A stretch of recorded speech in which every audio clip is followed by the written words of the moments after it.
नमस्कार मित्रांनो, स्वागत आहे राहुल गोट फार्म यूट्यूब चॅनलवर। तर मित्रांनो, आज मी तुम्हाला या व्हिडिओमधून कोणत्या पद्धतीने शेळीपालन केल्यावर वर्षाला लाखो रुपये कमवता येतात हे या व्हिडिओमधून सांगणार आहे। तर मित्रांनो, सर्वप्रथम आमच्या चॅनलवर नवीन असाल तर चॅनलला सबस्क्राइब करून ठेवा, जेणेकरून तुम्हाला अशाच प्रकारचे नवीन व्हिडिओ पाहायला मिळतील।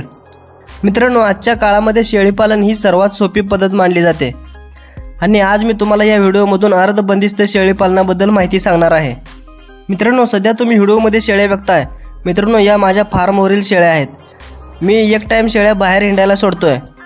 सकाळी 3-4 तास शेळ्या बाहेर चरायला सोडतोय आणि संध्याकाळच्या टायमामध्ये शेळ्या ह्या शेडमध्ये कंपाऊंडमध्ये असतात। मित्रांनो, मी शेळ्या शेडमध्ये ठेवलेल्या टायमामध्ये शेळ्यांना सुबाबूळ खायला देतो, सुपर नेपियर गवत आहे ते पण खायला देतो। अशा प्रकारचा चारा मी एक टाइम शेळ्यांना खाण्यासाठी देतो।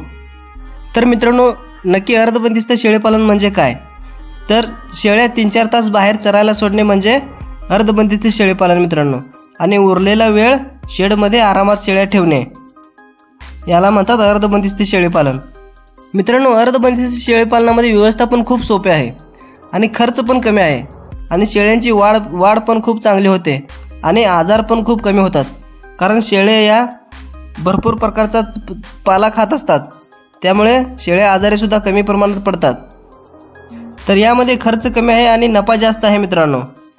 शेळ्यांना चरायला बाहेर सोडल्यामुळे शेळ्यांना नैसर्गिक गवत मिळते आणि आपला खाद्यावरचा खर्चही कमी होतो आणि शेडमध्ये फक्त आपण साठवून ठेवलेला खाद्य शेळ्यांना द्यावा लागतो।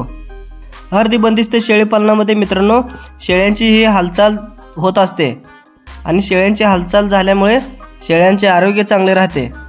मित्रांनो, जर तुम्ही शेड स्वच्छ ठेवला तर आजार जास्त येत नाहीत। आणि मित्रांनो, जर तुम्ही पूर्ण बंदिस्त शेळीपालन केले तर तुम्हाला बऱ्याच अडचणींना सामोरे जावे लागणार आहे। जर तुम्ही सर्व व्यवस्थित नियोजन केले तर बंदिस्त शेळीपालन सुद्धा चांगले आहे। शेडवर स्वच्छता, शेळ्यांना वेळेवर लसीकरण, चाऱ्याचे नियोजन हे जर तुम्ही व्यवस्थित केले तर मित्रांनो बंदिस्त शेळीपालन सुद्धा उत्तम आहे। आणि मित्रांनो, अर्धबंदिस्त शेळीपालनामुळे आपल्याला शेळ्यांचा शेणखत सुद्धा चांगला मिळणार आहे। मित्रांनो, अर्धबंदिस्त शेळीपालनासाठी काही आवश्यक गोष्टी आहेत ते तुम्हाला आता मी सांगणार आहे। मित्रांनो, आपला जो शेड आहे तो जमिनीपासून 1 ते 2 फूट उंचावर असावा।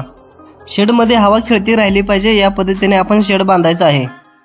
आणि मित्रांनो, सर्वात महत्त्वाचे म्हणजे शेळ्यांना मित्रांनो नेपियर गवत, सुबाबूळ, शेवरी, मेथी घास, दशरथ घास या प्रकारचे चारे तुम्ही शेळ्यांना शेडमध्ये द्यायचे आहेत, कारण या चाऱ्यामध्ये प्रोटीनचे प्रमाण जास्त आहे, त्यामुळे शेळ्या निरोगी राहतात। शेळ्यांना शेडमध्ये स्वच्छ पाणी द्यायचे आहे आणि मित्रांनो, शेळ्यांना वेळेवर लसीकरण घ्यायचे आहे। जर तुम्ही शेळ्यांना वेळेवर लसीकरण नाही केले तर आपल्या शेळ्या ह्या आजारी पडून मृत्युमुखीला सामोरे जातात। मित्रांनो, तुम्ही जर सर्व गोष्टींचा व्यवस्थित विचार करून जर नियोजन केले तर तुम्हाला वर्षाला लाखो रुपये खरोखर मिळणार आहेत। तर मित्रांनो, आपल्याकडे किती शेळ्या आहेत मला कमेंटमध्ये नक्की सांगा आणि आमच्या चॅनलला अजूनही सबस्क्राईब केले नसेल तर चॅनलला सबस्क्राईब करून ठेवा। धन्यवाद मित्रांनो।